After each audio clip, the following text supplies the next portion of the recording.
wake up, but your body doesn't. Your eyes are open. You can see your room exactly as it always looks. The door, the ceiling, the faint light under the curtains, but you cannot move, not a finger, not a toe, not even a scream. And then you feel it, a presence. Something in the room with you, watching, sitting on your chest, breathing where you cannot. You try to fight it. You try to scream for help. Nothing happens. Your mouth won't open. Your lungs feel like they're being pressed flat under an invisible weight. And somewhere in the dark, at the edge of your vision, something is standing. Just standing, waiting for you to notice it. For the next few minutes, you are a prisoner inside your own skull. This isn't a nightmare. This is real. It happens to millions of people every single night, and tonight it could happen to you. Maybe it already has. Maybe you've never told anyone, because there's no easy way to explain it without sounding like you've lost your mind. I woke up and I couldn't move, and something was in the room with me. Isn't exactly a sentence people say lightly over breakfast. But here's the thing. You weren't losing your mind, and you weren't alone. Even in that moment, when it felt like the loneliest, most helpless experience of your entire life. This is sleep paralysis. Hey, welcome back. Tonight, we're going somewhere the body and the brain were never supposed to disagree. Get comfortable, dim the lights, and let's figure out why your mind can wake up while your body stays asleep. We're going to go deep on this one, not just what it is, but where the shadow figures come from, why almost every culture on Earth independently invented the exact same monster to explain it, what's actually happening inside your brain chemistry in those frozen seconds, and most importantly, what you can actually do about it. So settle in. This is going to be a long night. Let's start with the simple version, and then we'll build from there. Every night, your brain cycles through different stages of sleep. Roughly every 90 minutes, you pass through light sleep, deep sleep, and then a stage called REM sleep, rapid eye movement. It's the stage where dreams are the most vivid, the most cinematic, the most real feeling. Your eyes dart back and forth beneath closed lids. Your brain activity looks almost identical to being fully awake, and your body goes completely limp. This limpness has a name. It's called rhamatonia, from the Greek a, meaning without, and tonos, meaning tone, without muscle tone. Total, temporary paralysis of your voluntary muscles. Why would your brain do this to you on purpose? Because there's a problem it needed to solve. If your body could physically act out your dreams, you'd be running, punching, falling out of bed every single night. Imagine dreaming you're being chased through a forest and your legs actually start pumping under the blanket. Imagine dreaming you're in a fist fight and your arm actually throws the punch into the person sleeping next to you. So, somewhere in the evolutionary past, brains that could disconnect the dream from the body survived better than brains that couldn't. Deep in the brainstem, in a region called the pons, specialized neurons send an inhibitory signal down the spinal cord during REM sleep. That signal essentially cuts the wire between your motor cortex, the part of your brain planning movement, and your actual muscles. You can dream you're sprinting. Your legs never twitch. This is not a malfunction. This is a safety feature. It's one of the more elegant tricks evolution ever built. The catch, and this is where our story really begins, is that the system has a timing dependency. Two switches are supposed to flip together. Switch 1, your consciousness wakes up. Switch 2, your muscles get their tone back. Normally, these two switches flip in near perfect sync. You wake up, and a fraction of a second later, you can move. You don't even notice the handoff. But sometimes, the switches get out of sync. Sometimes, your mind wakes up before your body gets the memo. You open your eyes. Your brain is alert, aware, thinking clearly, processing the room, the ceiling, the time on the clock. But the paralysis signal from the brainstem hasn't switched off yet.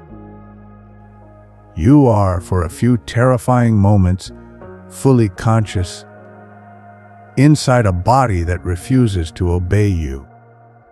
That is sleep paralysis in its purest definition, a temporary, harmless, but deeply unsettling mismatch between two systems in your own brain that are supposed to work as a team and just didn't this time.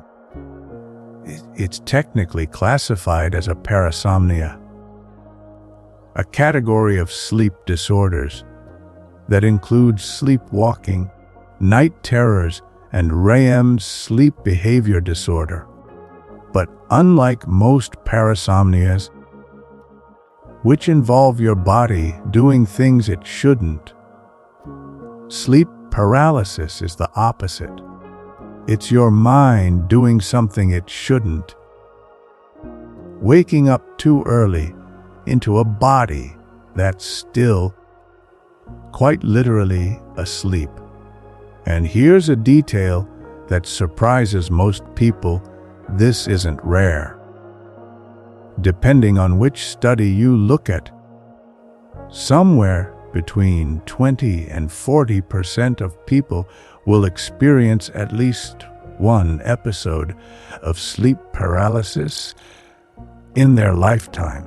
Some studies, when specifically looking at students and shift workers, groups with more disrupted sleep, put the number even higher, close to half. Which means, statistically, someone watching this video right now, tonight, has already lived through it. And if you haven't yet, the odds are not zero that you will. A quick note on terminology. Sleep researchers actually distinguish between a few related terms, and it's worth knowing the difference, because you'll sometimes see them used interchangeably online, somewhat imprecisely. Isolated sleep paralysis refers to occasional, standalone episodes unconnected to any other diagnosed condition. This describes the overwhelming majority of cases and is generally considered a normal, if unpleasant, variant of human sleep physiology. Recurrent isolated sleep paralysis describes a pattern of repeated episodes over time, still without any other underlying sleep disorder driving them. And sleep paralysis associated with narcolepsy, as the name suggests, refers to episodes occurring as one component of that broader neurological condition, typically alongside other hallmark symptoms like sudden daytime muscle weakness and excessive sleepiness. Understanding which category you fall into, something only a doctor can properly assess if you're concerned, matters for figuring out the right approach, since isolated, occasional episodes generally call for nothing more than the lifestyle adjustments we'll cover later in this video. While narcolepsy-associated episodes may call for more targeted medical treatment. How the sleep cycle actually unfolds across a night. To really understand why the timing of sleep paralysis matters, it helps to picture a full night's sleep laid out from start to finish. You don't simply drop into deep sleep and stay there until morning. Instead, your brain cycles through a repeating sequence. Light sleep, deeper slow, wave sleep, and REM sleep. Roughly every 90 minutes, 4 to 6 times across a typical night. Critically, the proportion of REM sleep within each cycle isn't constant.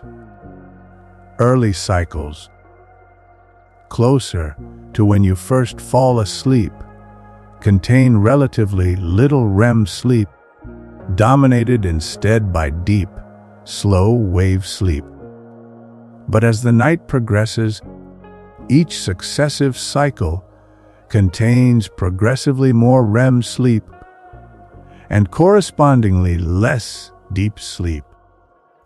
This is exactly why the vast majority of sleep paralysis episodes and vivid dreams in general occur in the second half of the night, or right around natural waking time in the early morning.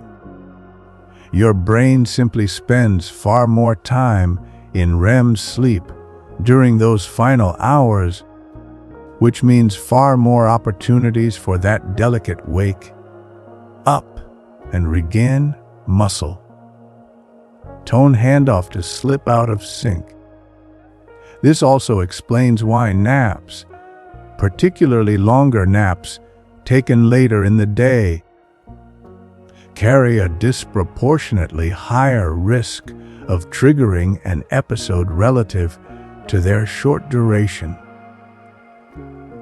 Because a nap taken when your body is already primed for REM sleep due to accumulated sleep pressure or your circadian rhythm can push you into REM territory unusually quickly, without the normal, gradual build-up through the lighter sleep stages first. Let's start with the simple version, and then we'll build from there. Every night, your brain cycles through different stages of sleep. Roughly every 90 minutes, you pass through light sleep, deep sleep, and then a stage called REM sleep, rapid eye movement. It's the stage where dreams are the most vivid, the most cinematic, the most real feeling. Your eyes dart back and forth beneath closed lids. Your brain activity looks almost identical to being fully awake. And your body goes completely limp. This limpness has a name. It's called rematonia, from the Greek, meaning without, and tonos, meaning tone. Without muscle tone, total temporary paralysis of your voluntary muscles. Why would your brain do this to you on purpose? Because there's a problem it needed to solve. If your body could physically act out your dreams, you'd be running, punching, falling out of bed every single night. Imagine dreaming you're being chased through a forest and your legs actually start pumping under the blanket. Imagine dreaming you're in a fist fight and your arm actually throws the punch into the person sleeping next to you. So, somewhere in the evolutionary past, brains that could disconnect the dream from the body survived better than brains that couldn't. Deep in the brainstem, in a region called the pons, specialized neurons send an inhibitory signal down the spinal cord during REM sleep. That signal essentially cuts the wire between your motor cortex, the part of your brain planning movement, and your actual muscles. You can dream you're sprinting. Your legs never twitch. This is not a malfunction. This is a safety feature. It's one of the more elegant tricks evolution ever built. The catch, and this is where our story really begins, is that the system has a timing dependency. Two switches are supposed to flip together. Switch 1, your consciousness wakes up. Switch 2, your muscles get their tone back. Normally, these two switches flip in near perfect sync. You wake up, and a fraction of a second later, you can move. You don't even notice the handoff, but sometimes the switches get out of sync. Sometimes your mind wakes up before your body gets the memo. You open your eyes. Your brain is alert, aware, thinking clearly, processing the room, the ceiling, the time on the clock. But the paralysis signal from the brainstem hasn't switched off yet. You are, for a few terrifying moments, fully conscious, inside a body that refuses to obey you. That is sleep paralysis in its purest definition. A temporary, harmless, but deeply unsettling mismatch between two systems in your own brain that are supposed to work as a team, and just didn't this time. It's technically classified as a parasomnia, a category of sleep disorders that includes sleepwalking, night terrors, and REM sleep behavior disorder. But unlike most parasomnias, which involve your body doing things it shouldn't, Sleep paralysis is the opposite. It's your mind doing something it shouldn't, waking up too early into a body that's still, quite literally, asleep. And here's a detail that surprises most people. This isn't rare. Depending on which study you look at, somewhere between 20 and 40% of people will experience at least one episode of sleep paralysis in their lifetime. Some studies, when specifically looking at students and shift workers, groups with more disrupted sleep, put the number even higher, close to half. Which means, statistically, someone watching this video right now, tonight, has already lived through it. And if you haven't yet, the odds are not zero that you will. A quick note on terminology. Sleep researchers actually distinguish between a few related terms, and it's worth knowing the difference because you'll sometimes see them used interchangeably online, somewhat imprecisely. Isolated sleep paralysis refers to occasional, standalone episodes unconnected to any other diagnosed condition. This describes the overwhelming majority of cases and is generally considered a normal, if unpleasant, variant of human sleep physiology. Recurrent isolated sleep paralysis describes a pattern of repeated episodes over time, still without any other underlying sleep disorder driving them.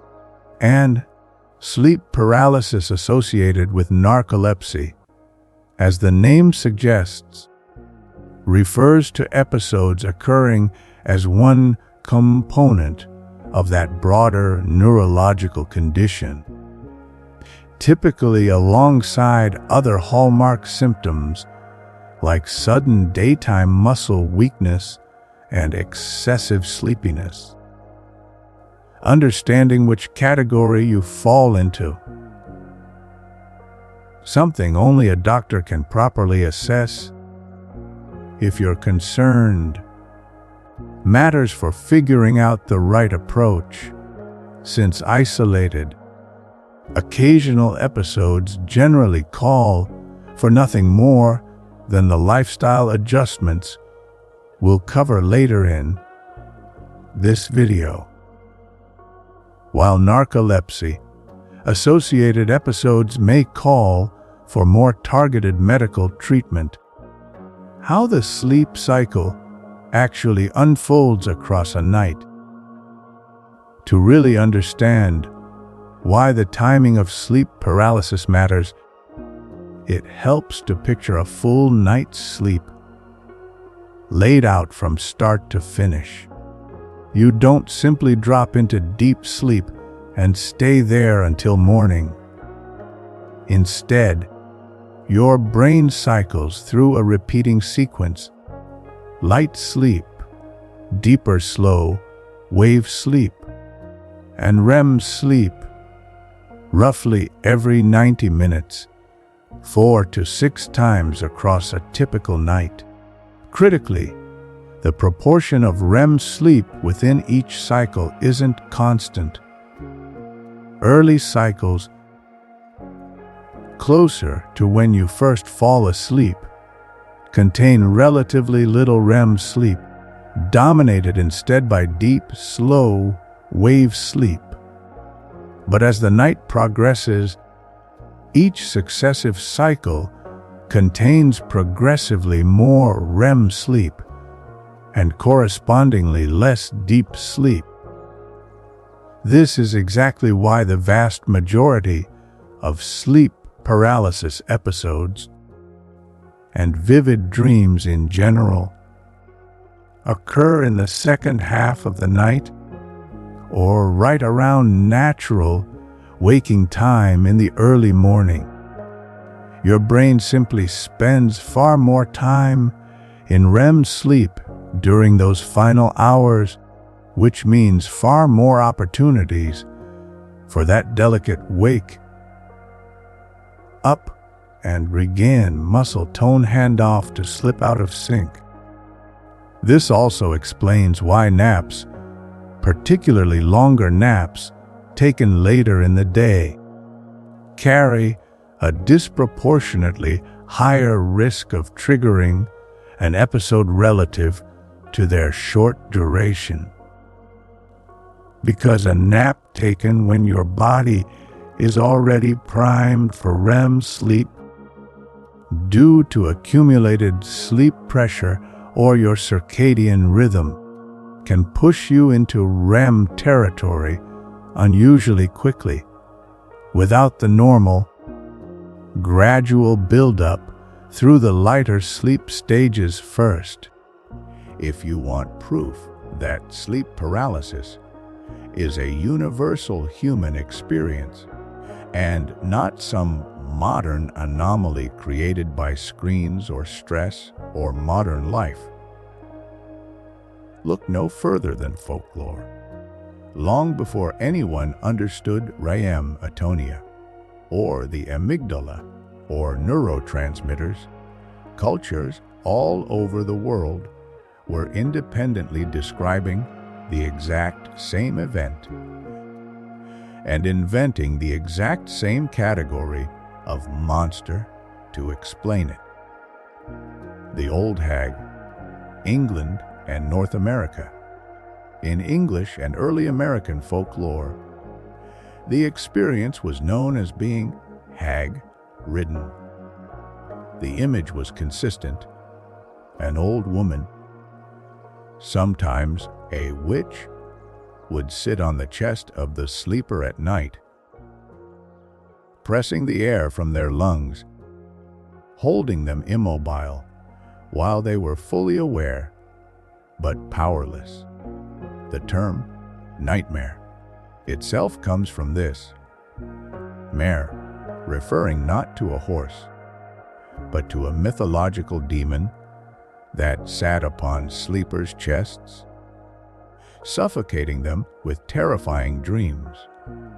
The poet and writer Mary Shelley, yes, the author of Frankenstein, is believed to have experienced sleep paralysis herself, and some scholars argue that her vivid, visceral description of Victor Frankenstein waking to find his creation looming over his bed was directly inspired by an episode of exactly this phenomenon. Kanashibari, Japan.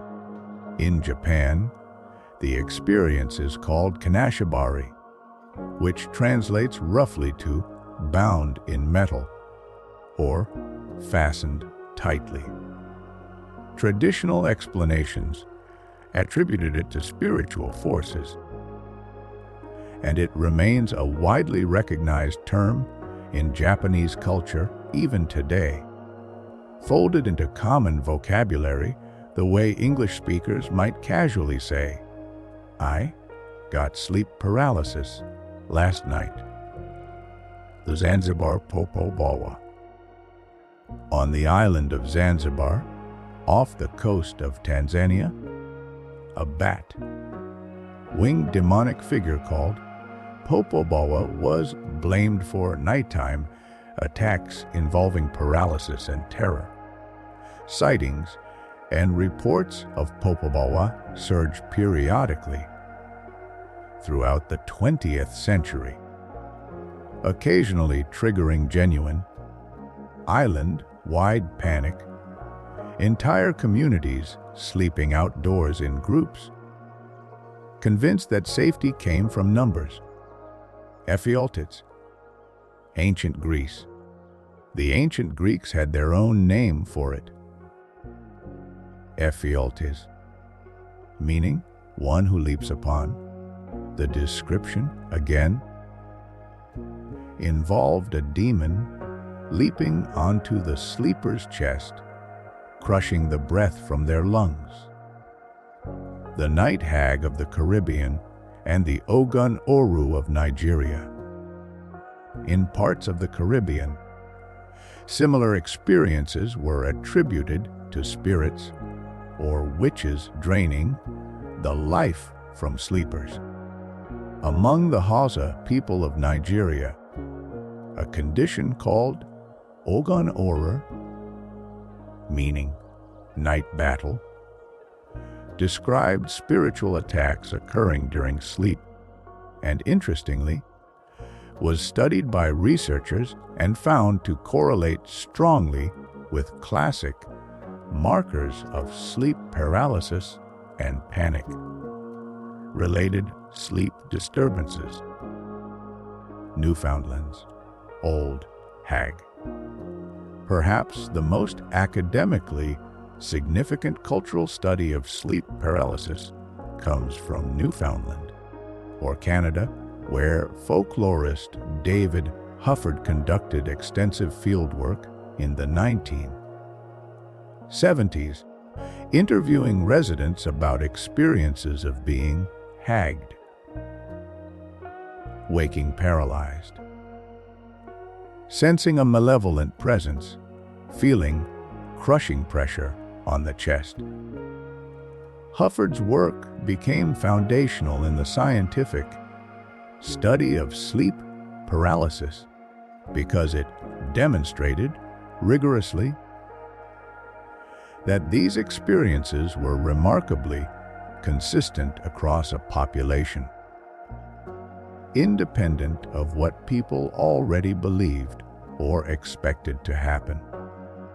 In other words, this wasn't people's imaginations running wild based on scary stories they'd heard. This was a consistent, biologically rooted experience that different cultures then wrapped in different mythological explanations. Alien abduction narratives. Here's a more modern twist. Beginning in the mid-20th century, as folklore about witches and demons faded from mainstream Western culture, a new explanatory framework emerged to fill the same gap: extraterrestrial abduction. Researchers studying self-reported alien abduction experiences found striking overlaps with classic sleep paralysis, waking paralyzed at night, sensing a presence, sometimes hallucinating figures around the bed, an overwhelming feeling of being examined or watched. The biology hadn't changed. The paralysis and the fear were the same as they'd always been. Only the cultural vocabulary available to explain the experience had shifted from demons to aliens. This pattern, the same core biological experience, reinterpreted through whatever supernatural framework a culture has on hand, is one of the most compelling pieces of evidence that sleep paralysis is a deeply hardwired, universal feature of the human brain, not a culturally invented myth. The myths came after. The biology came first. A closer look at 3 more traditions. Let's add a few more, because the pattern really does hold up almost everywhere you look. In Mexican and broader Latin American folklore, there's a tradition sometimes described as being visited by a muerto, a dead spirit that climbs onto the sleeper during the night. In Egyptian folklore, A jinn is often blamed for nighttime paralysis and pressure on the chest. A belief still referenced casually by some people today, even outside strict religious contexts when describing the experience. In parts of Southeast Asia, particularly in Thai and Cambodian traditions, spirits associated with the recently deceased or malevolent forest spirits are frequently cited as the cause of nighttime chest pressure and paralysis. Even within a single country, you'll often find regional variation layered on top of the same core experience. In different parts of China, the phenomenon is sometimes called ghost pressing. Again, a spirit or ghost physically holding the sleeper down. What's remarkable, when you step back and look at this list as a whole, is not just that so many cultures have a name for the experience. It's how specific and consistent the details are. Chest pressure, a malevolent figure. Paralysis, a sense of being watched or held down. These aren't vague, generic, scary night stories. They are structurally describing the same event down to fairly specific physical sensations. Across societies that had zero contact with each other for most of recorded history. This is, frankly, one of the strongest pieces of circumstantial evidence in all of folklore. Studies that a shared human neurological experience predates and gave rise to an enormous, sprawling family of supernatural belief systems, rather than the other way around. Why storytelling filled the gap before REM sleep was discovered in the 1950s. There was simply no available scientific vocabulary for what people were experiencing. Imagine living centuries ago, waking in the dark, paralyzed, sensing an unmistakable evil presence, feeling something crushing the air from your lungs, and having absolutely no framework to explain it except the spiritual and supernatural beliefs already available in your culture. Of course, witches, demons, ghosts, and jinn became the explanation. They were, quite literally, the only explanatory tools on hand. This is also, in a strange way, a comforting thought.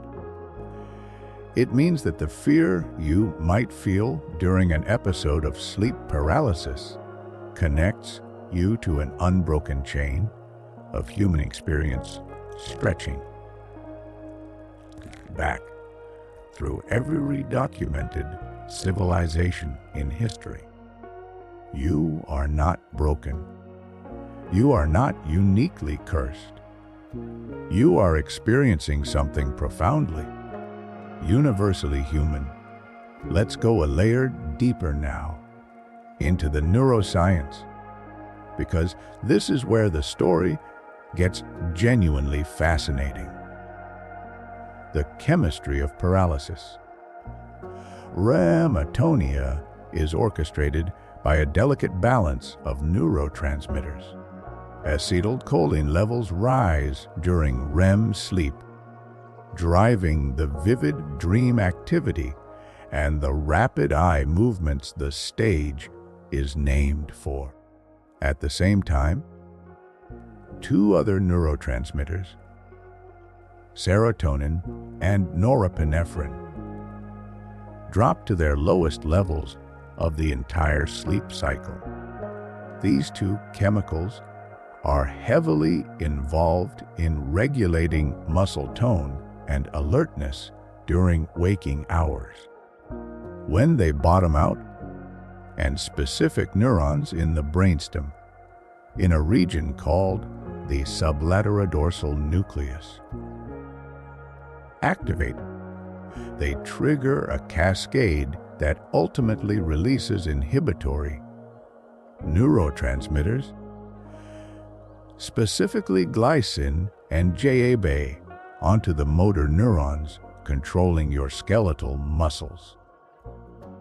The effect is essentially an off switch, flipped directly at the level of your spinal cord. Your muscles aren't relaxed in the way they are just before falling asleep. They are actively, chemically inhibited from receiving movement commands at all. During an episode of sleep paralysis, this chemical switch is still flipped off, even though the rest of your brain, your visual cortex, your auditory processing, your higher order thinking, your memory formation has already flipped back on. You are, quite literally, straddling two different neurochemical states simultaneously. Why the hallucinations feel so real? There's a reason hallucinations during sleep paralysis feel more vivid, more real, and more terrifying than an ordinary nightmare. When you have a nightmare, you're fully asleep. Your visual cortex is generating imagery, but you have no external sensory input to compare it against. Your brain isn't checking the dream against your actual bedroom. During sleep paralysis, though, your eyes are frequently open, or at least your other senses are receiving real, external information. The actual shape of your ceiling, the actual sound of the house settling, the actual position of your furniture. Your brain is now blending two data streams at once: dream-generated hallucinatory content and real sensory information from the room around you. The hallucination isn't happening instead of reality. It's happening layered on top of reality. That's precisely why it's so much more convincing than an ordinary dream. Your brain isn't asking you to believe a fictional world. It's asking you to believe that something impossible is happening in the actual, real room you're lying in. The evolutionary theory of threat detection. There's an intriguing evolutionary hypothesis proposed by researchers, including psychologist J. Allen Chain, who has published extensively on sleep paralysis. The idea is this: the human brain evolved over hundreds of thousands of years in environments where predators were a real and constant threat, particularly at night. A brain wired to interpret ambiguous, threatening sensory information, a shape in the dark, an unexplained sound, a feeling of being watched, as a dangerous predator, rather than dismissing it as nothing, would have had a significant survival advantage. False alarms cost little. Missing a real predator could cost your life.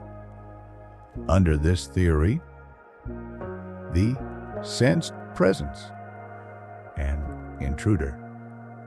Hallucinations of sleep paralysis may be an evolutionary holdover, an ancient threat detection system activating in the absence of any actual threat, simply because the brain is in an unusual, vulnerable, hyperalert state and defaults to assuming the worst.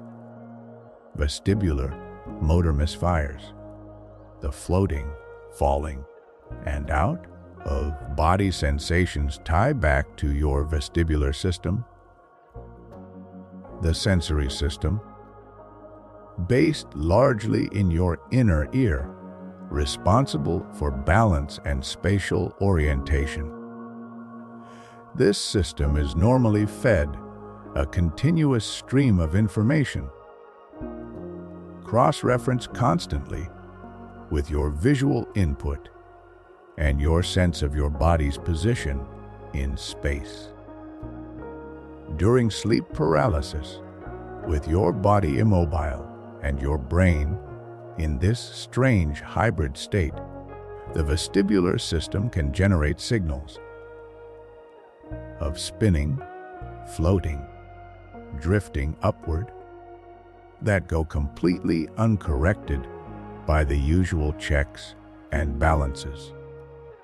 Your brain, receiving these signals, does what it always does, builds a coherent experience out of them.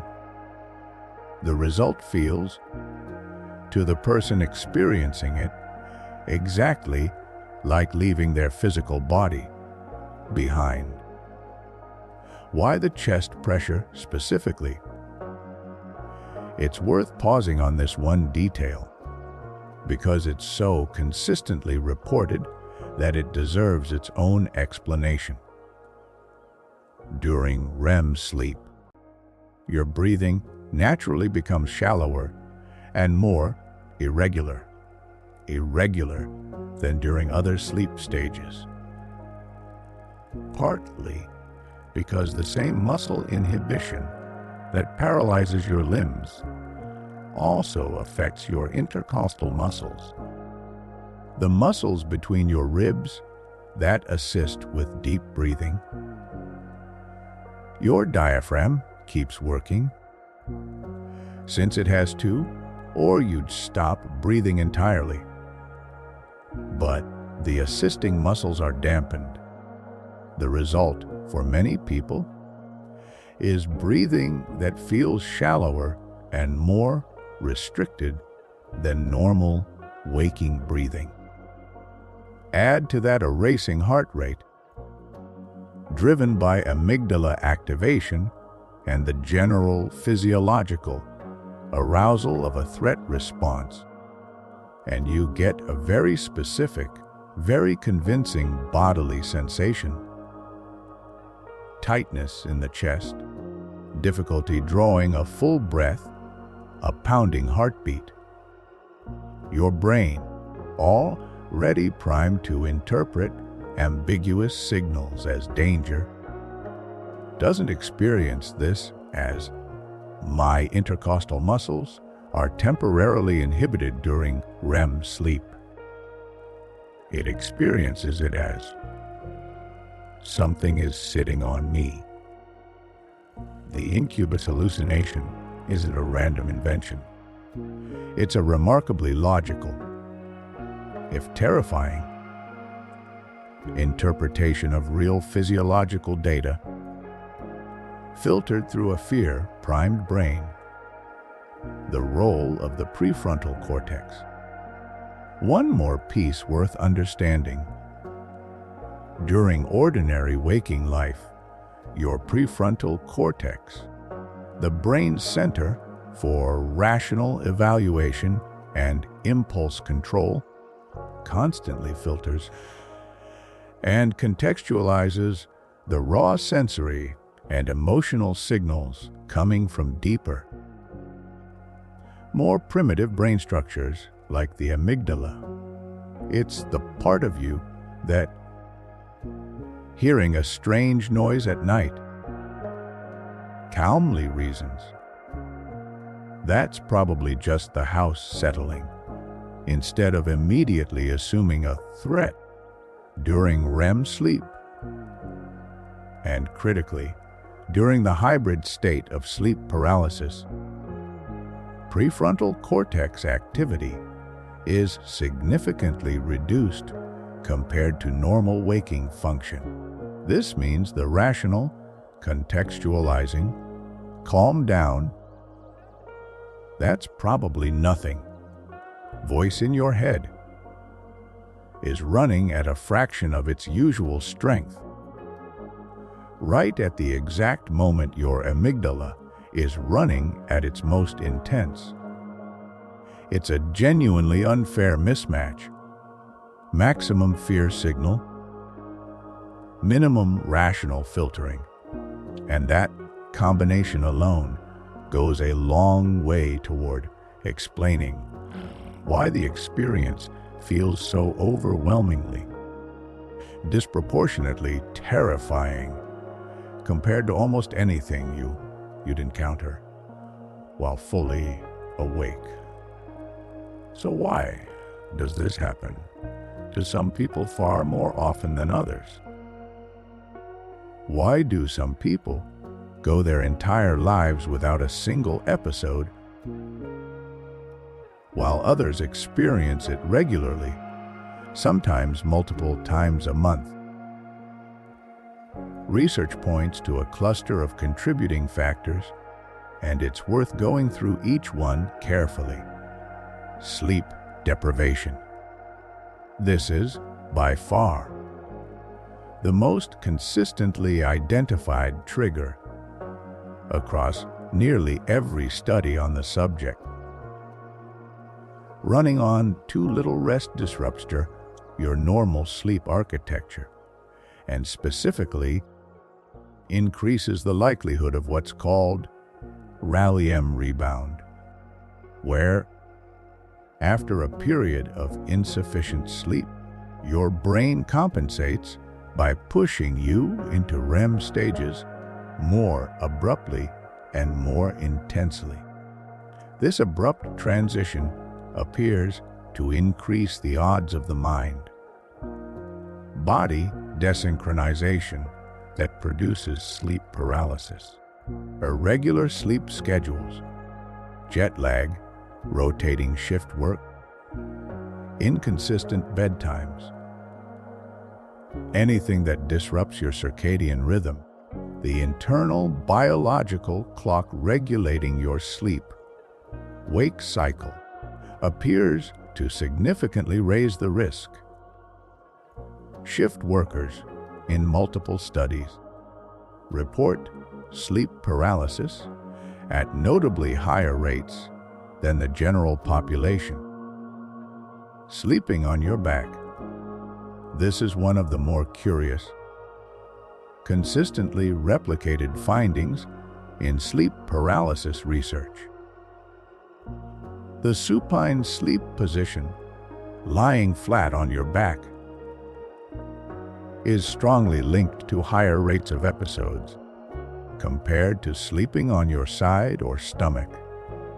The exact mechanism isn't fully settled, but leading theories point to changes in breathing patterns and airway positioning in this posture, potentially contributing to the micro arousals that can trigger the mind waking ahead of the body. Chronic stress and anxiety, a nervous system that's already running in a heightened, hyper-aroused state, appears considerably more prone to episodes. Some researchers frame this as a vicious cycle. Stress disrupts sleep quality.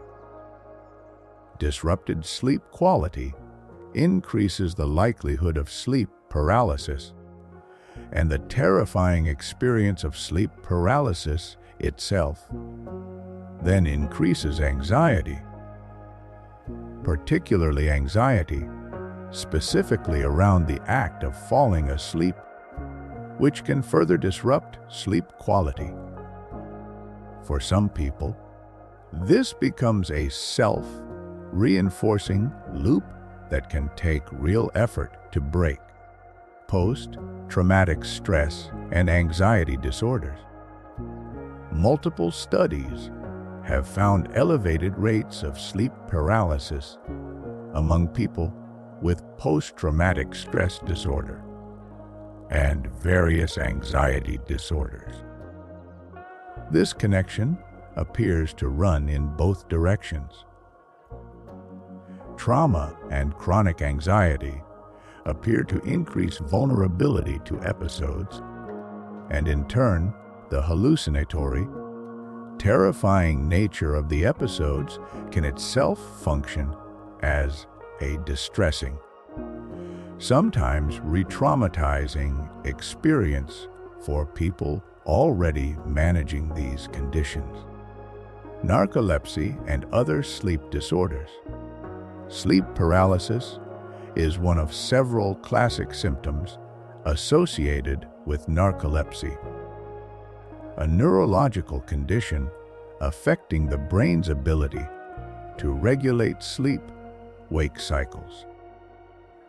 In narcolepsy, the boundaries between different sleep stages and between sleep and wakefulness generally tend to blur far more easily than in the general population, making REM-related phenomena like sleep paralysis considerably more frequent, sometimes occurring multiple times a week rather than as an occasional, rare event. Other conditions, including sleep apnea and restless leg syndrome, which fragment normal sleep architecture, have also been associated with increased rates. Genetics.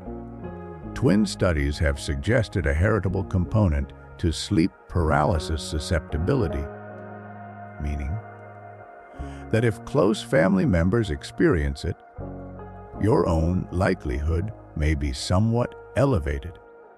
The exact genes involved remain an active area of ongoing research. Pregnancy and hormonal shifts.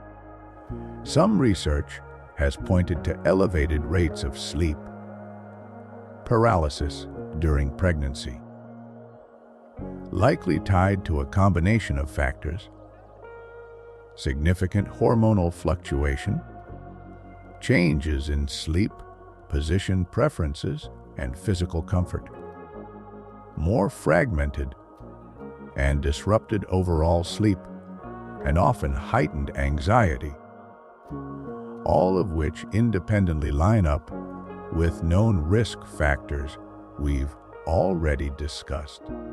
This isn't universal, and plenty of people experience no change in sleep paralysis frequency during pregnancy, but it's a pattern that's been noted often enough in the research to be worth mentioning. Age and demographics. Sleep paralysis appears to most commonly first occur during adolescence and young adulthood, though it can begin or continue at any age. Some research has suggested slightly higher rates among students, likely tied to the sleep disrupting realities of that particular period of life. Inconsistent schedules, high stress, and frequently insufficient total sleep in the overwhelming majority of cases. And this is worth emphasizing clearly. Sleep paralysis is medically harmless. Frightening? Absolutely. Genuinely unpleasant to live through, without question. But dangerous in a physical sense? No. It does not cause injury. it does not indicate a serious underlying illness in most people who experience it. It typically lasts anywhere from a few seconds to a couple of minutes, rarely longer, and it always ends on its own. Once the brain finishes catching up with the body and the paralysis signal switches off. That said, if episodes become frequent, severely distressing, or are accompanied by other symptoms like excessive daytime sleepiness,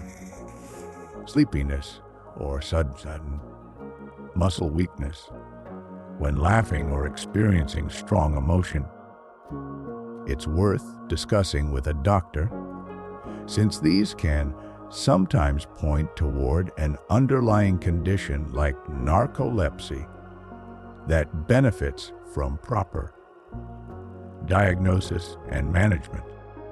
Sleeping environment and situational factors. A few additional situational factors show up repeatedly in the research. Sleeping in an unfamiliar environment, a hotel room, a friend's couch, the first few nights in a new apartment appears to slightly elevate risk for some people, possibly tied to lower overall sleep quality and increased arousals in unfamiliar settings.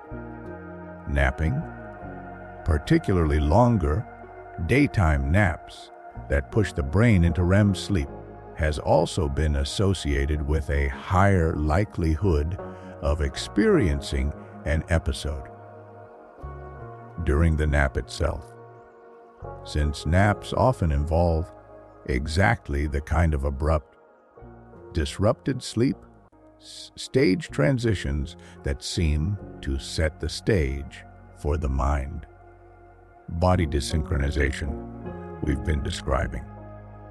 Certain medications, including some used to treat depression and anxiety, can alter REM sleep architecture as a side effect, and in some individuals, this has been associated with changes in sleep paralysis frequency, sometimes increasing it, occasionally decreasing it, depending on the specific medication and the individual's underlying physiology. This isn't a reason to avoid necessary medication.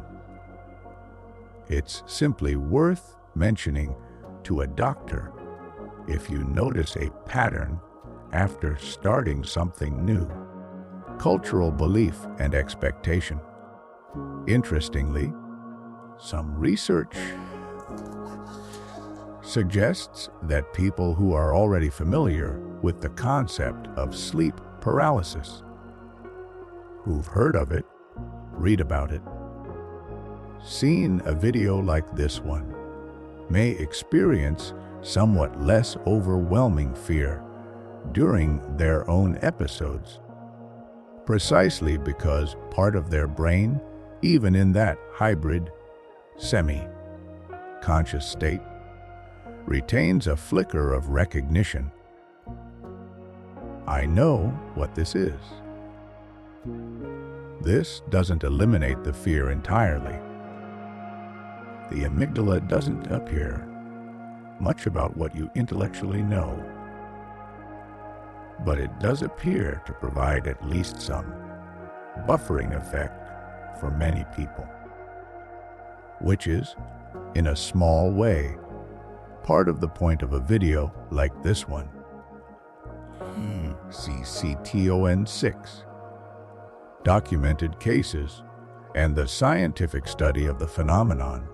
Sleep paralysis moved from folklore into serious scientific study relatively recently in history, and the path it took is worth understanding.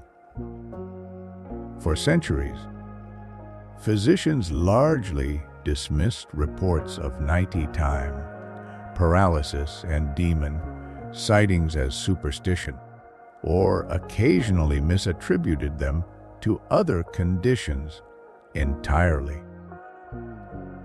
It wasn't until the 20th century, as sleep science matured into its own dedicated field, that researchers began to seriously investigate these reports as a genuine, physiologically distinct phenomenon. The discovery of REM sleep itself, made by researchers Eugene A. Serinsky and Nathaniel Kleitman in the early 1950s, was the crucial breakthrough that eventually made sense of the whole picture.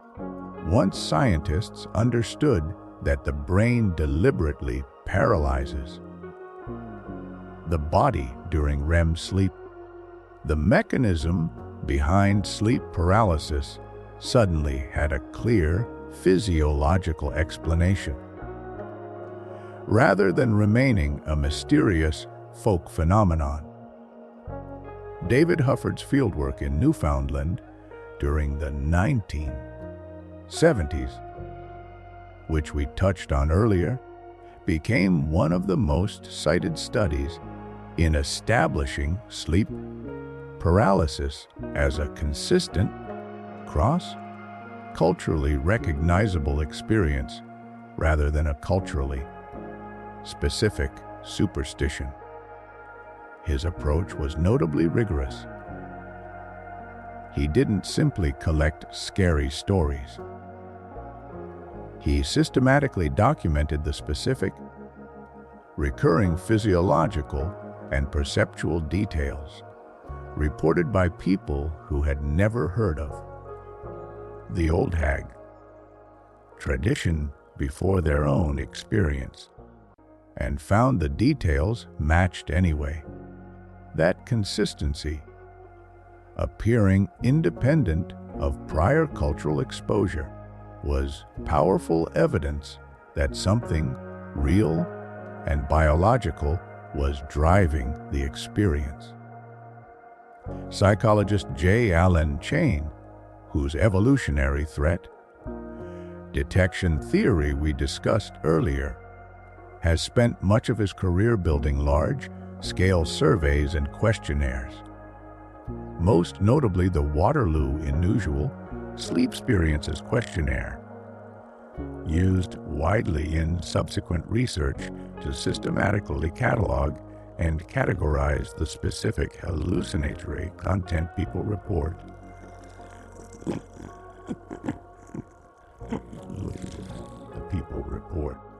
Which is where the three-category framework of intruder, incubus, and vestibular motor experiences that we covered earlier actually originates. Modern sleep laboratories using polysomnography, the recording of brain waves, eye movements, muscle activity, and other physiological signals during sleep, have been able to directly capture episodes of sleep paralysis occurring in real time, confirming that during these episodes, brain activity does indeed show hybrid characteristics. Some markers consistent with REM sleep, alongside markers consistent with waking consciousness, exactly as the theoretical model predicts. The 18th century painting that captured it perfectly. There's one more piece of cultural history worth mentioning, because it's genuinely striking, even outside of formal scientific literature. In 1781, the Swiss-born painter Henry Fuseli completed a work titled The Nightmare, depicting a woman draped unconscious across a bed, with a small, grotesque, demonic figure crouched directly on her chest, and a wild-eyed horse's head emerging from the shadows behind the curtain. The painting caused a sensation when first exhibited and has remained one of the most reproduced and referenced images in the history of Western art. What's remarkable, looking at it now with the benefit of modern sleep science, is how precisely it captures the classic incubus hallucination, right down to the exact positioning of the demon on the chest. Fuseli almost certainly wasn't working from any scientific framework. He was drawing directly from the same shared folkloric tradition of the nightmare, the demon that sits on sleepers. But the visual accuracy, compared to modern first-person descriptions collected in clinical research 2 centuries later, is difficult to overstate. Modern population surveys, beyond individual case studies, large-scale surveys conducted across the past several decades have helped establish just how common this experience actually is. The cutting across demographics, meta-analysis pooling data from dozens of individual studies, covering tens of thousands of participants across many countries, have consistently landed on lifetime prevalence estimates in that 20 to 40% range mentioned earlier, with notably higher rates among specific populations, including psychiatric patients, students, and individuals who already have another diagnosed sleep disorder. Some of the most detailed modern data comes from student populations, specifically, likely because researchers have found this group both accessible for study and also because the combination of irregular schedules, high stress, and frequently insufficient sleep that characterizes student life happens to line up almost most perfectly with the major risk factors we discussed earlier, making students something of a natural, if unintentional, high-frequency population for this particular phenomenon. Why public awareness still lags behind the science. Despite decades of solid, well-replicated research, general public awareness of sleep paralysis remains surprisingly limited compared to how common the experience actually is. Surveys have repeatedly found that a substantial share of people who experience an episode for the first time have never heard the term sleep paralysis before, and instead spend the following days or weeks searching, often anxiously, for some other explanation, sometimes landing on far more distressing possibilities, including genuine fear of demonic or paranormal activity, or worry about a serious undiagnosed medical or psychiatric condition. This gap between the science and public awareness is, honestly, part of why content like this exists in the first place. The biology has been reasonably well understood since at least the latter half of the 20th century. What's often missing isn't the research. It's simply the research reaching the person lying awake at 3 in the morning, heart pounding, trying to figure out what just happened to them. A CTION7, what to do during an episode. Now let's get practical.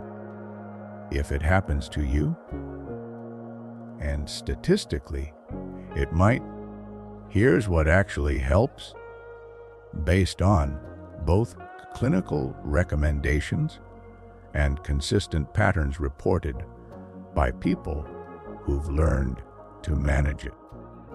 First, remind yourself what's happening. This sounds almost too simple, but it matters enormously.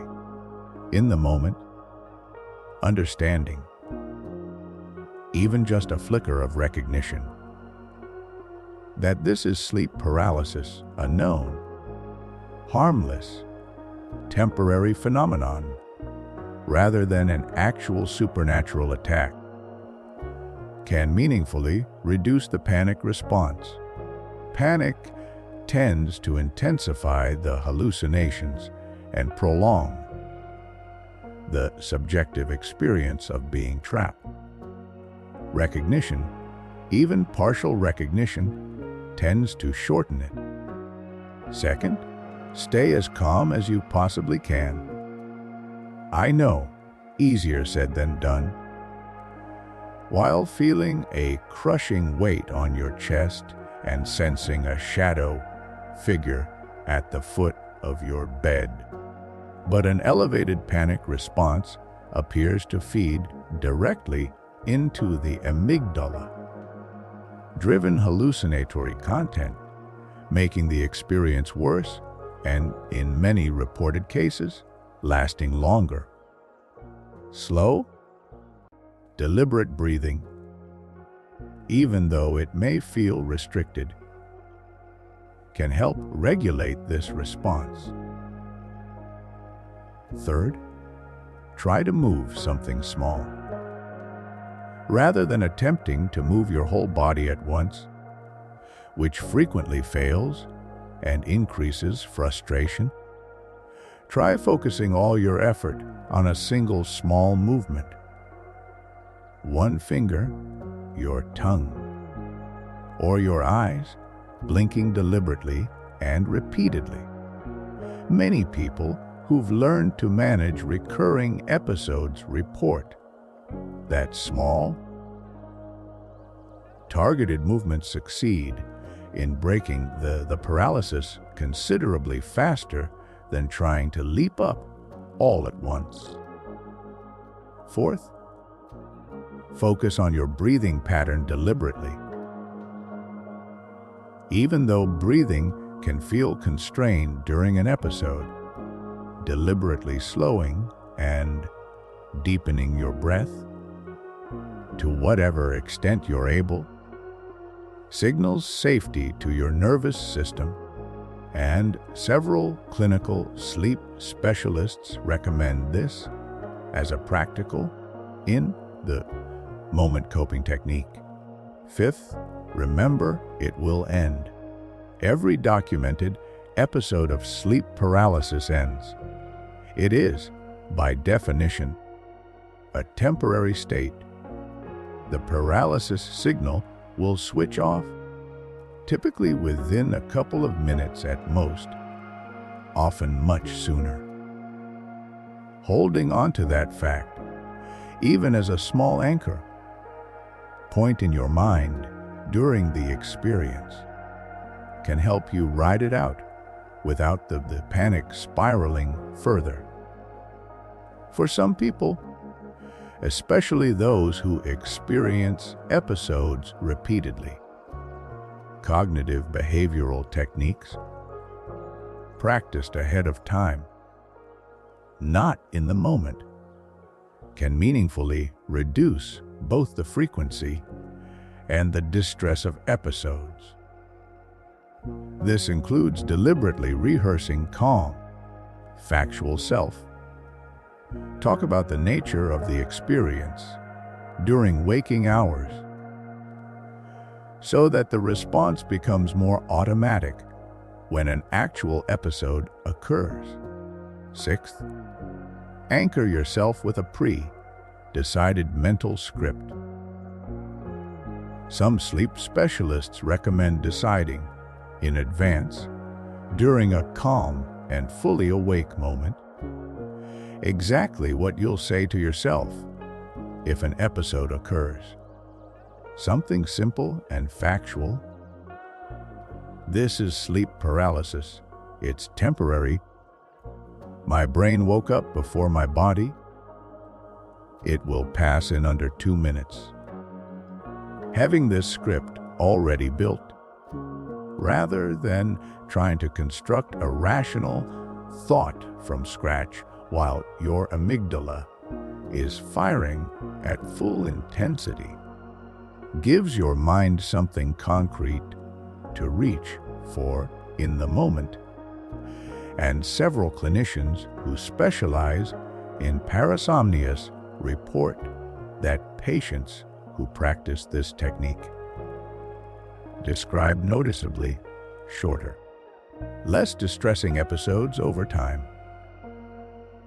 Seventh, don't fight the hallucination directly. Redirect your attention instead. Trying to consciously argue with a vivid sensory hallucination, telling yourself, that's not really there, while looking directly at it, often doesn't work well in the heat of the moment, because the visual and sensory information your brain is receiving feels completely indistinguishable from real sensory input. A frequently recommended alternative is to deliberately shift your attention away from the hallucinated content entirely and toward a specific physical sensation instead.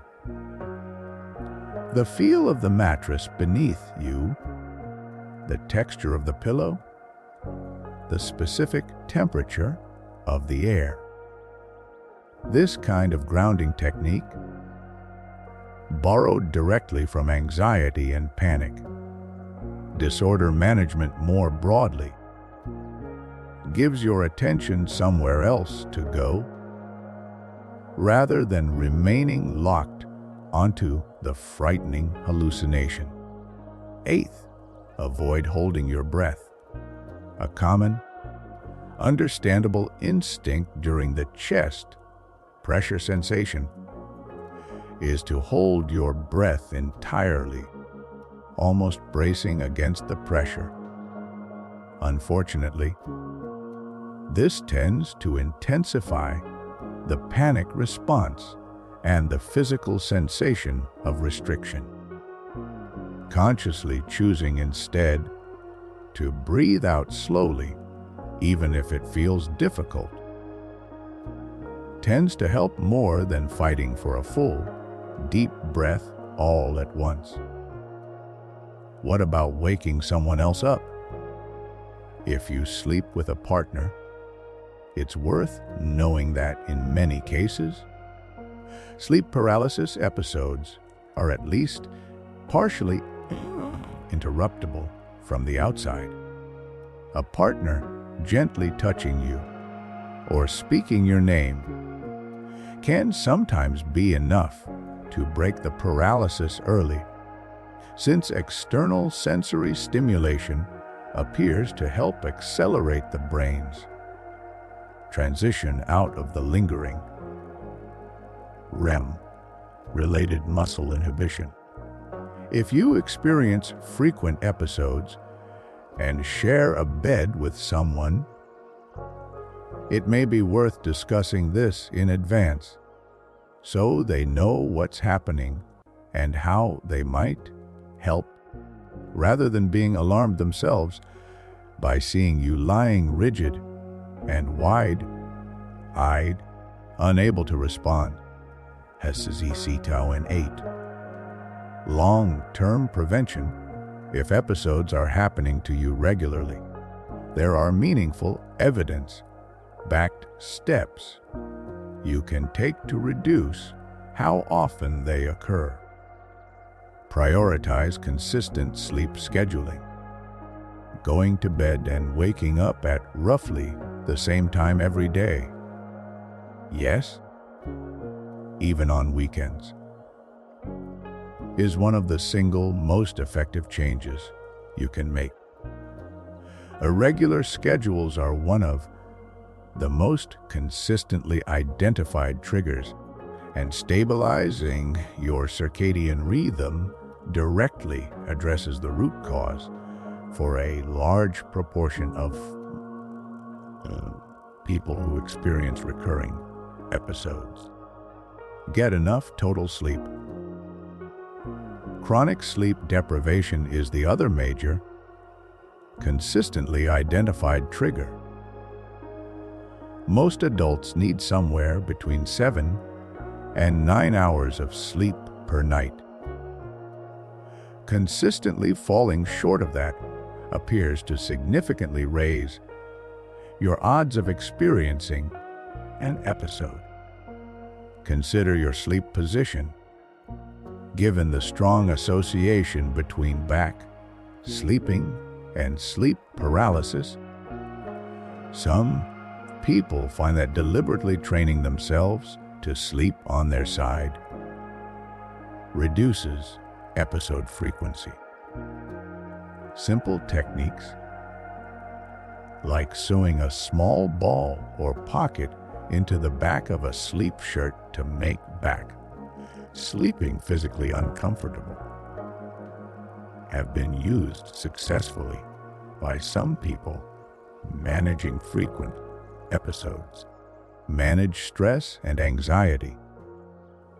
Since chronic stress is closely tied to both sleep disruption generally and sleep paralysis specifically, incorporating stress reduction practices, whether that's regular exercise, mindfulness or meditation practice, journaling, or working with a therapist, can meaningfully help, particularly for people whose episodes seem closely tied to periods of high life stress. Limit alcohol and be thoughtful about substances that fragment sleep. Alcohol, while it can initially make you feel drowsy, disrupts REM sleep architecture later in the night, which some research links to increased likelihood of sleep paralysis. Reducing consumption, particularly close to bedtime, may help some people treat underlying sleep disorders. If sleep paralysis is occurring alongside other symptoms, chronic excessive daytime sleepiness, loud snoring, gasping during sleep, or sudden muscle weakness triggered by strong emotions, it's genuinely worth speaking with a doctor or a sleep specialist.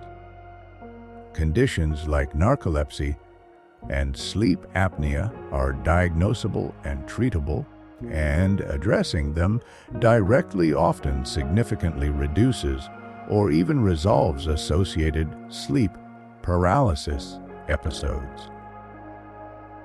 When to seek professional support. If sleep paralysis episodes are frequent, severely distressing, contributing to a fear of falling asleep, or interfering meaningfully with your quality of life or mental health, this is absolutely worth raising with a healthcare provider.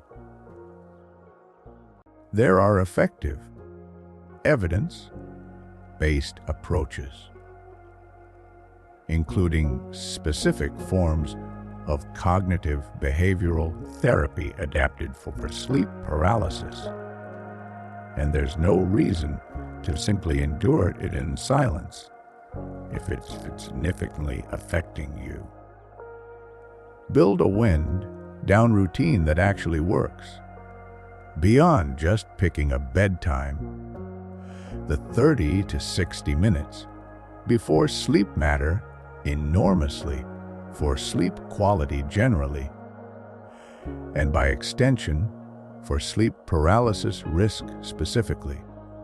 Reducing screen exposure in this window, since the blue light and mental stimulation from phones and other devices can delay your natural melatonin release and disrupt normal sleep stage progression, is one of the most frequently recommended, if commonly ignored, pieces of advice in all of sleep medicine. Replacing that screen time with something calming, reading, light stretching, a warm shower, quiet conversation, gives your nervous system a genuine chance to downshift before you attempt sleep, rather than asking your brain to go from fully stimulated to fully unconscious in the span of a few minutes. Watch your caffeine timing, not just your caffeine amount. Caffeine has a notably long half-life, roughly 5 to 6 hours in most adults, meaning that a coffee consumed in the mid-afternoon can still have meaningful stimulant effects in your system well into the evening. Since caffeine interferes with normal sleep architecture, including the proportion and timing of REM sleep, being deliberate about cutting off caffeine intake by early to mid-afternoon, rather than simply avoiding it right before bed, tends to have a more meaningful impact for people managing frequent sleep paralysis. Consider tracking your episodes. For people experiencing recurring sleep paralysis, keeping a simple log, noting the date, how much sleep you got the night before, your stress level that day, whether you slept on your back, and any other relevant details, can help reveal personal patterns that generic advice might miss. Some people discover their episodes cluster tightly around specific triggers, like a particular medication, a specific stressful period, or a consistent lack of sleep on certain days of the week. Information that can make targeted prevention far more effective than broad, generic lifestyle advice alone. Light exposure and circadian regulation, getting meaningful exposure to natural light, particularly in the morning, helps regulate your circadian rhythm and supports more consistent, well-structured sleep architecture overall. Conversely, minimizing bright light exposure, especially blue spectrum light, in the hours before bed supports your body's natural transition into sleep. This isn't a sleep paralysis specific intervention on its own. But since circadian disruption is one of the clearest, most consistently identified risk factors we covered earlier, anything that meaningfully stabilizes your circadian rhythm indirectly reduces risk as well. Let's clear up a few common misconceptions before we close things out. Myth: sleep paralysis means something is genuinely watching you or attacking you. while the sensed presence and hallucinated figures feel completely real. And there's no reasonable amount of scientific explanation that will make them feel less real in the actual moment. There is no credible evidence supporting an external, genuinely present entity. This is a well-documented product of amygdala hyperactivation and dream imagery, bleeding into waking perception, consistently reproducible and consistently explainable through known neuroscience. Myth: sleep paralysis is dangerous and people can die from it. There is no credible medical evidence that sleep paralysis by itself causes physical harm or death. The sensation of chest pressure and difficulty breathing, while extremely unpleasant, does not reflect an actual physical threat to your breathing or your heart. That said, the fear and distress it causes are entirely real and entirely valid, and shouldn't be minimized just because the physical risk is low. Myth: only certain, sensitive, or spiritual people experience it. Sleep paralysis is a broadly distributed, common human experience, cutting across every demographic, culture, and belief system studied. It's tied to sleep physiology, not to any particular personality trait, spiritual sensitivity, or belief system, although, as we discussed, stress and anxiety levels can influence frequency. Myth: there's nothing you can do about it. As we've covered, there are concrete, evidence-supported strategies, both for managing an episode in the moment and for reducing how often episodes occur in the first place. It is a manageable phenomenon, not something you're simply forced to endure indefinitely and helplessly. Myth: if you experience it once, you'll experience it constantly from then on. For most people, sleep paralysis is a rare, occasional event, sometimes happening only a handful of times across an entire lifetime. A single episode doesn't necessarily predict a pattern of frequent recurrence. Frequency tends to track much more closely with ongoing risk factors: sleep schedule consistency, stress levels, sleep position, and any underlying sleep disorders, than with simply having experienced it once before. Myth: sleep paralysis and night terrors are the same thing. These are actually distinct phenomena occurring during different sleep stages entirely. Night terrors typically occur during deep, slow wave sleep, usually in the earlier part of the night, and are characterized by sudden, intense fear, screaming, or thrashing, with the person often having no memory of the event afterward and no real waking consciousness during it. Sleep paralysis, by contrast, occurs specifically at the boundary of REM sleep, involves clear waking consciousness and detailed memory of the experience afterward, and centers on paralysis rather than physical movement.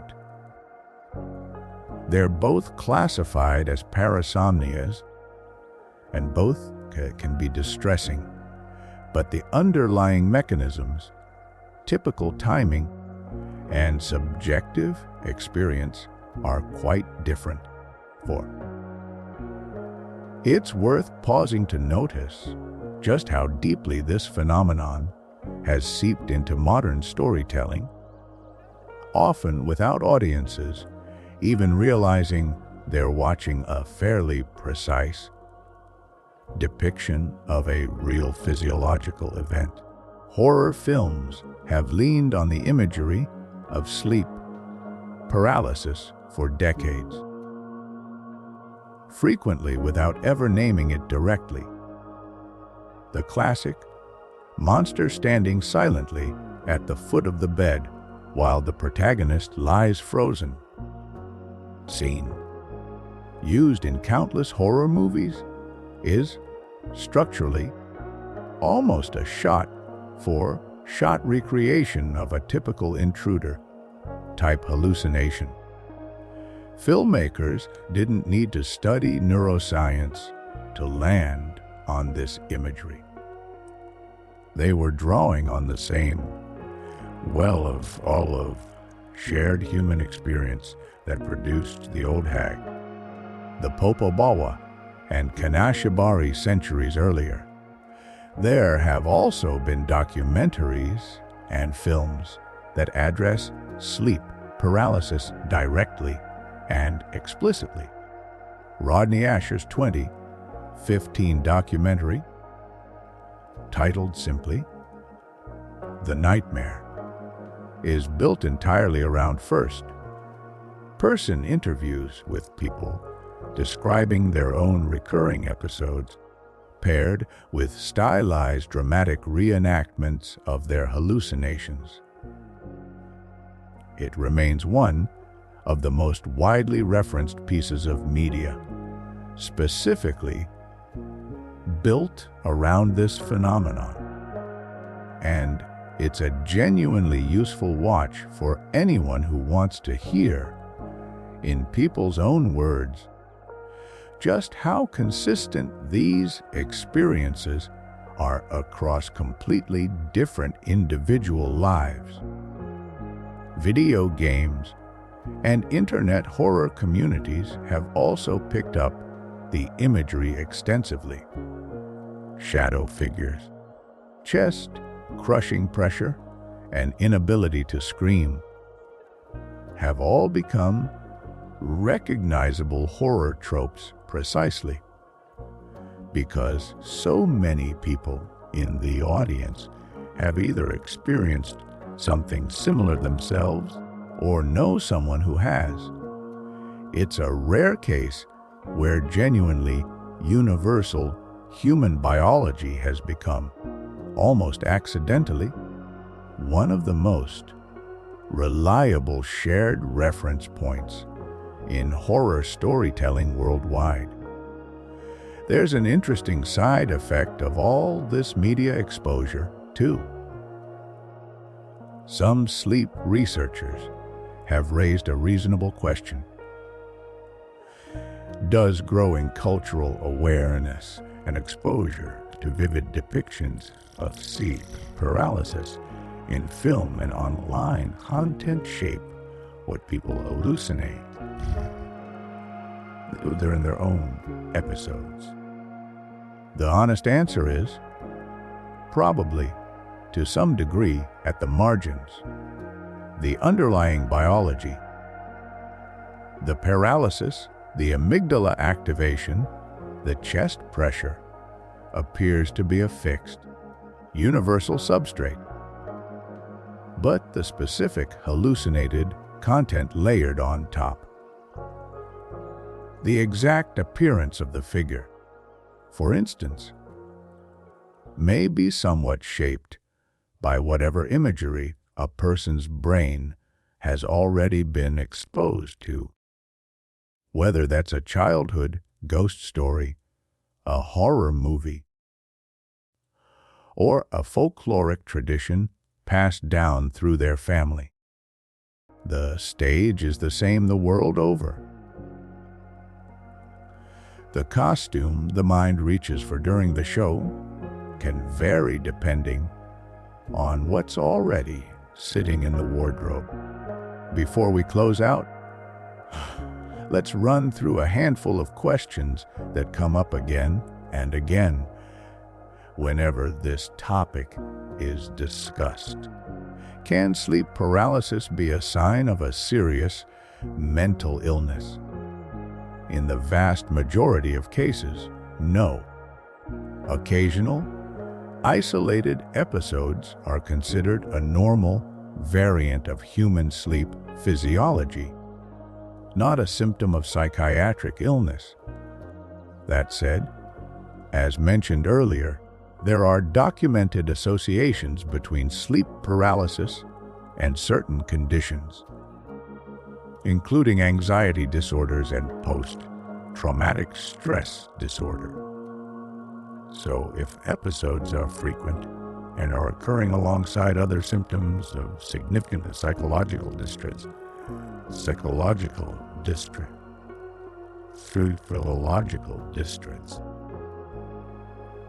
it's a reasonable and healthy thing to discuss with a professional, not because sleep paralysis itself is dangerous, but because it can sometimes be a one thread in a larger pattern worth addressing holistically.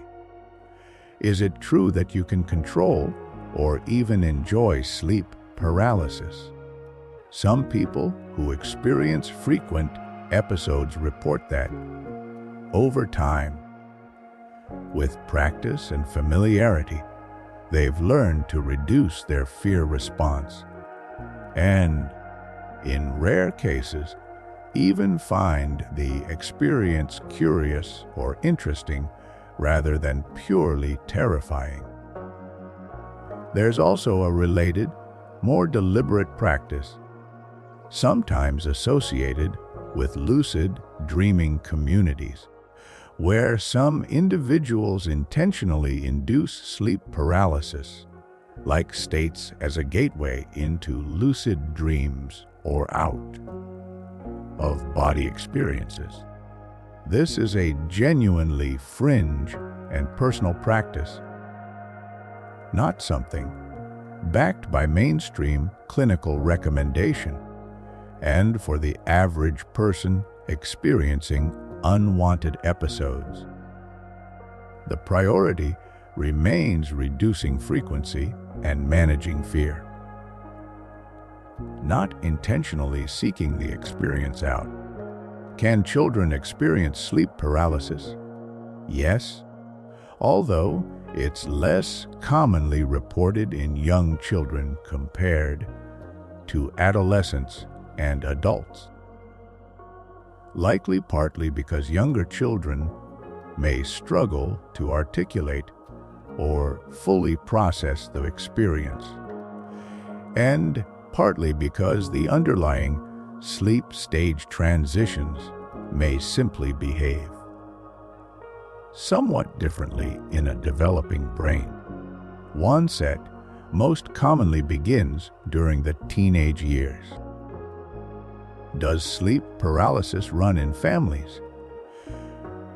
There does appear to be a heritable component, as mentioned earlier, based on twin studies showing higher concordance rates between identical twins than fraternal twins. If your parents or siblings experience it, your own odds may be modestly elevated, although environmental factors, particularly sleep habits, still play an enormous role. Why do the hallucinated figures so often appear specifically as a person or humanoid shape? Human brains are exceptionally, almost obsessively good at detecting faces and human-like forms, even in ambiguous visual information.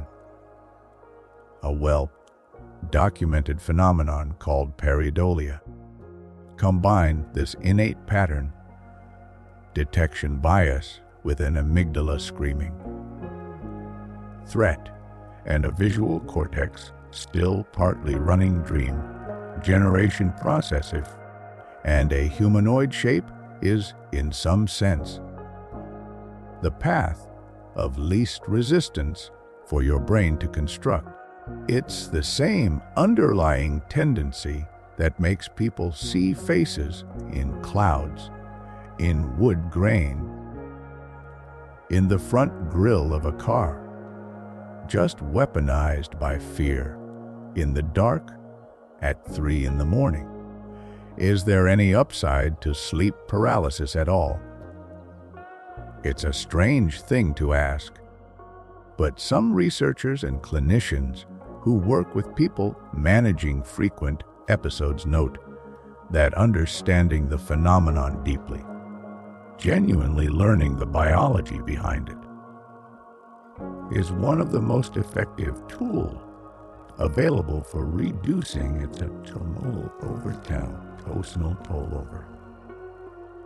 emotional toll over time. In that narrow sense, simply watching a video like this one and building real, working knowledge of what's happening in your brain during an episode is itself a small, practical form of prevention. Can pets or other animals sense or somehow trigger an episode?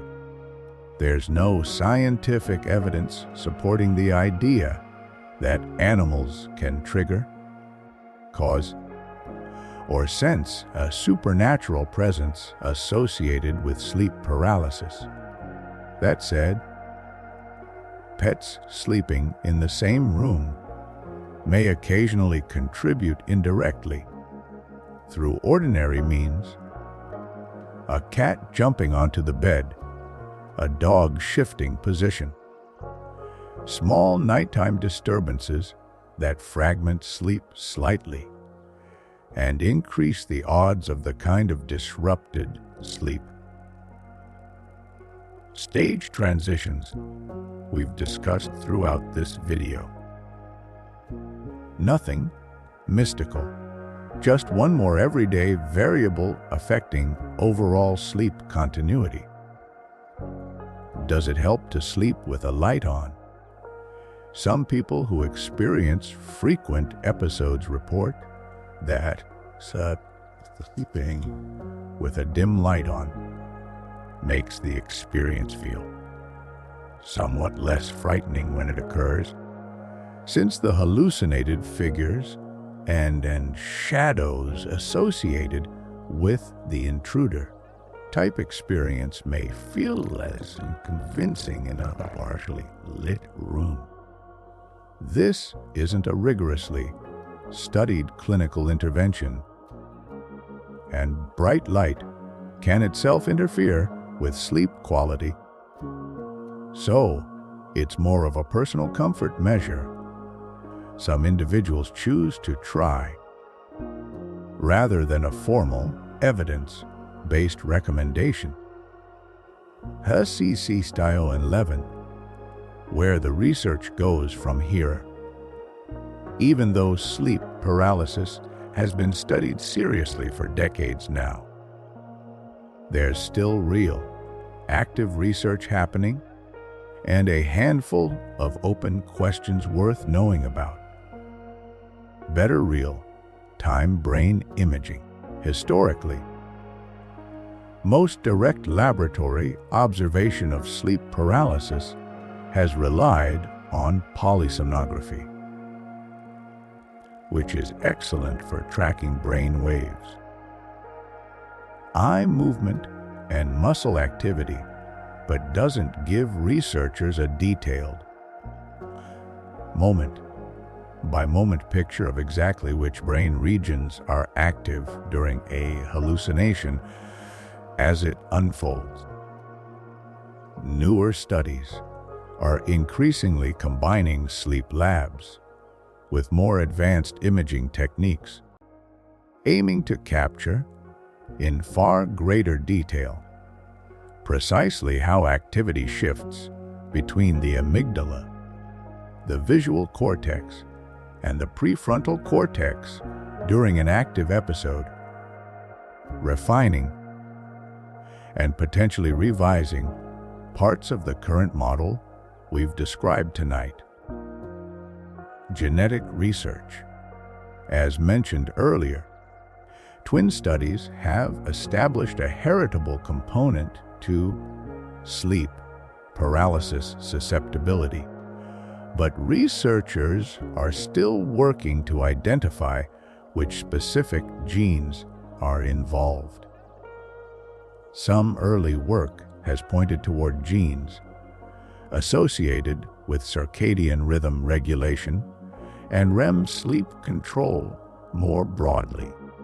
But this remains an active, unsettled area, and a more complete genetic picture is still years away. Personalized prevention strategies. Much of the prevention advice covered earlier in this video is general, good for most people, most of the time. But researchers are increasingly interested in whether prevention could eventually become more personalized, tailored to an individual's specific risk profile.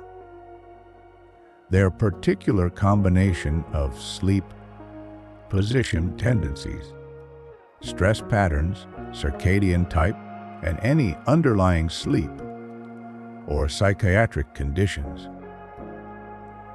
Rather than relying purely on broad, one-size-fits-all recommendations, digital and wearable sleep tracking, the rise of consumer sleep tracking devices, smartwatches, rings, and under-mattress sensors has opened up a new, if still imperfect, avenue for research.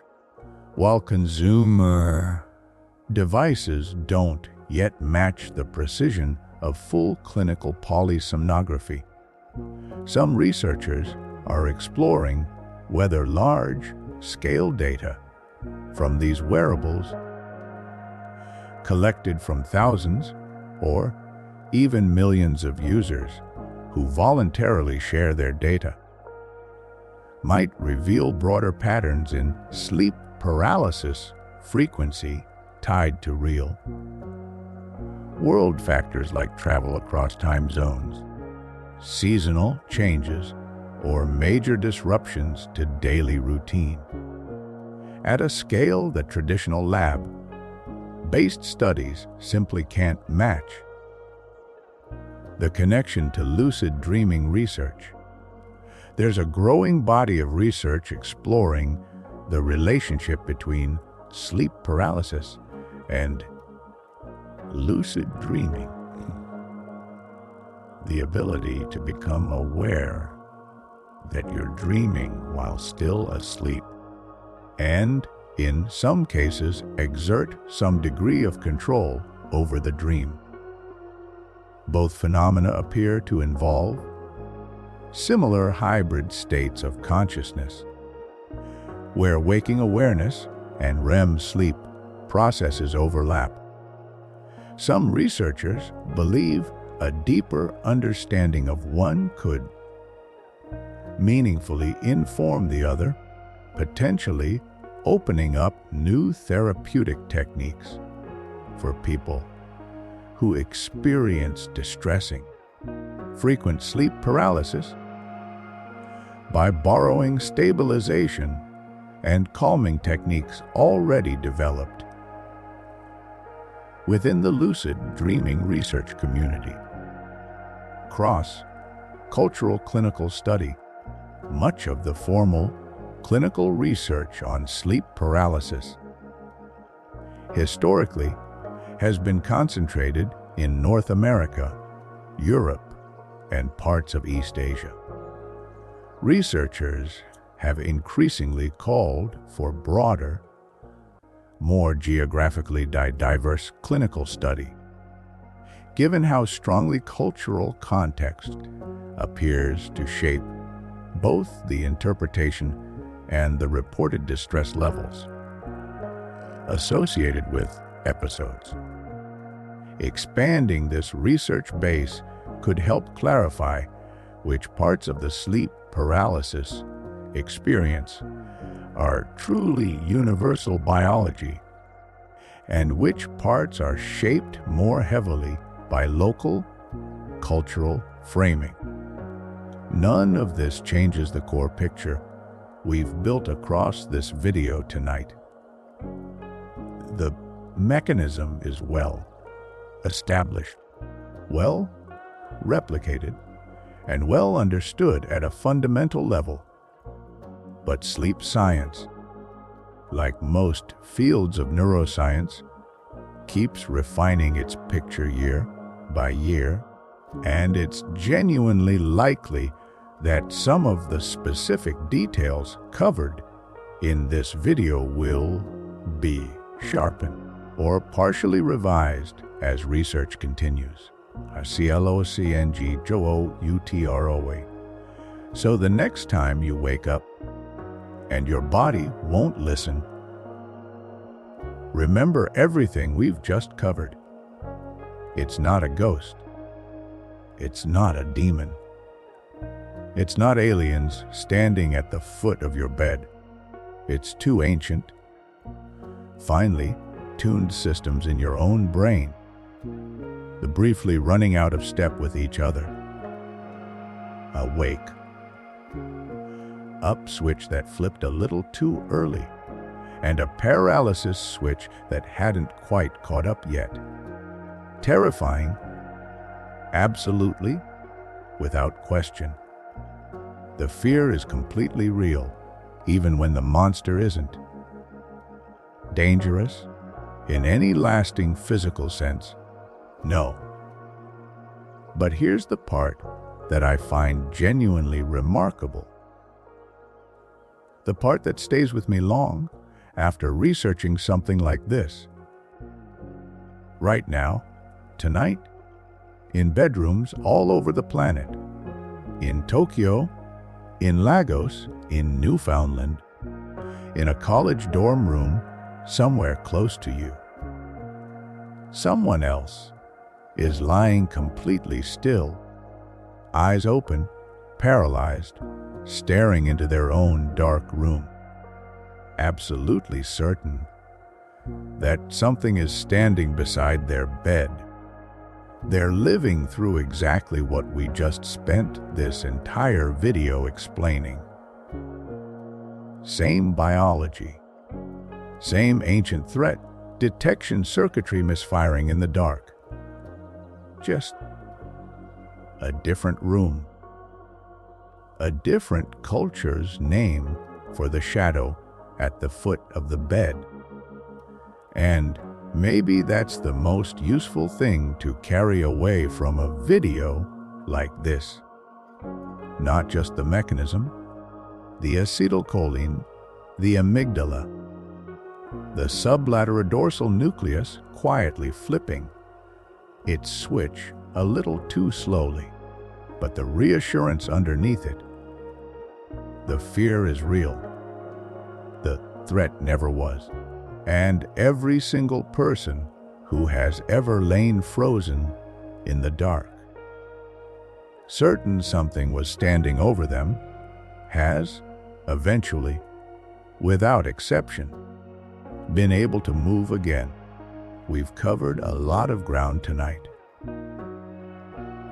From the raw biology of REM atonia, all the way through centuries of hags, demons, and shadow figures, dreamed up by cultures who had no other language for what their own brains were doing to them in the dark. We've walked through why the chest feels crushed, why the room feels watched, why the fear hits harder than almost anything you'll feel while fully awake. And we've covered what actually helps, both in the moment, when you're lying there unable to move, and in the weeks and months ahead. If you're someone who deals with this more often than you'd like, if there's one thing worth holding on to long after this video ends, it's this: understanding doesn't erase the fear completely. Nothing fully does, not for something this primal, wired this deep into an ancient threat detection system that's been running largely unchanged for a very long time. But understanding gives you something to hold onto in the dark, something solid to reach for, instead of an open, terrifying question with no answer. And sometimes that's enough to shorten the moment, to help you remember, even half-conscious and frozen, that this will pass the way it always has. If this video kept you thinking a little longer than usual tonight, you know what to do. Subscribe, and I'll see you in the next one. Sleep well, or try to.